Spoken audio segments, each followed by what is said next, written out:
কোনো ব্যক্তি যদি স্বপ্নযোগে জামা দেখে, কমিজ দেখে, যে জামা আমরা পরিধান করে থাকি, যদি স্বপ্নযোগে জামা কেউ দেখে তাহলে এর ব্যাখ্যা কি হবে? জামার সাথে দিনের সাথে একটা গভীর সম্পর্ক রয়েছে। জামা যেরকম মানুষকে দুনিয়ার ময়লা আবর্জনা থেকে তার শরীরকে হেফাজত করে, জীবাণু থেকে, বিভিন্ন জীবাণু থেকে হেফাজত করে, মানুষের শরীরকে আবৃত করে রাখে, মানুষের লজ্জাস্থান এবং তার গুপ্তাঙ্গকে ডেকে রাখে, ঠিক দিনও তেমনি মানুষকে সমস্ত খারাপ কাজ থেকে হেফাজত করে। যে খারাপ কাজ করার দ্বারা মানুষ দুনিয়াতে অপমান, লাঞ্ছিত হবে এবং পরকালে কষ্টে পড়বে, এই দিন মানুষকে সে অপমান, লাঞ্ছিত থেকে এবং কষ্ট থেকে, পরকালে জাহান্নামের আযাব থেকে দিন মানুষকে হেফাজত করে।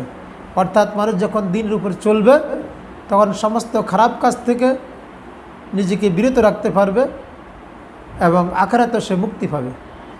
এই হেফাজত এবং আবৃত্ত করার দিক দিয়ে জামার সাথে এবং দিনের সাথে একটা গভীর সম্পর্ক রয়েছে। তাই স্বপ্নে যদি কেউ জামা দেখে তাহলে এর দ্বারা উদ্দেশ্য হল দিন তথা ইসলাম। এ সম্পর্কে রাসূলুল্লাহ সাল্লাল্লাহু আলাইহি সাল্লাম থেকে বর্ণিত হাদিস শরীফ রয়েছে সহিহ বুখারীতে।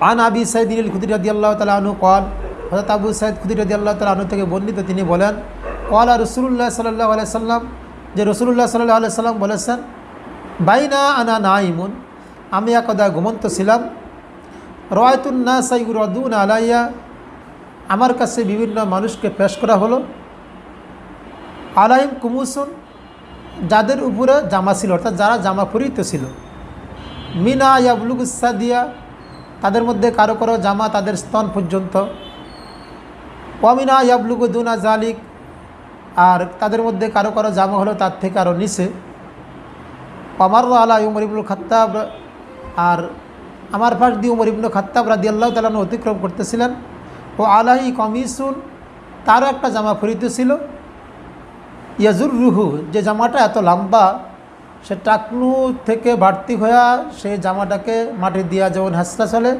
ঠিক সে জামাটাকে হাসরায় হাসরায় চলতেছিল।